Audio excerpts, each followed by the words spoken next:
Friends, welcome to my YouTube channel. तो 2023-25 ব্যাচের DElEd part 2 external exam date কিন্তু দিয়ে দিয়েছে।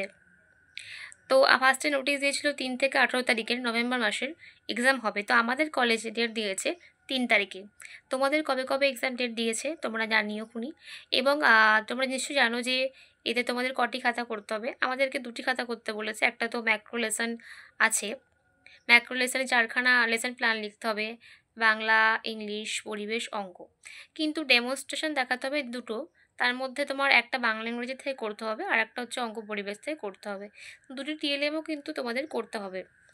এবং আমাদের কিন্তু এই ম্যাক্রো লেসন প্ল্যানের সাথে মানে পৃথিবী যে প্র্যাকটিকামে তার মধ্যে কিন্তু আর একটা জিনিস করতে বলেছে, ইন্টার্নশিপ। স্কুল ইন্টার্নশিপের একটা খাতা। স্কুল ইন্টার্নশিপ খাতা বলতে তোমার মানে তার মধ্যে অনেকগুলো টপিক আছে, তো যে কোনো দুটো টপিক তোমাকে লিখতে হবে। তো সেই দুটো স্কুলের উপর বেস করে, স্কুলের সিলেবাস হতে পারে, স্কুলের মিড ডে মিল হতে পারে, এরকম টপিক আছে কিছু। সেই টপিক সিলেবাস তোমরা দেখে নেবে, নাহলে আমি তোমাদেরকে দিয়ে দেবো। সো যে কোনো দুটো টপিক থেকে তোমাকে নির্বাচন করে লিখতে হবে এবং ছবিও মারতে হবে।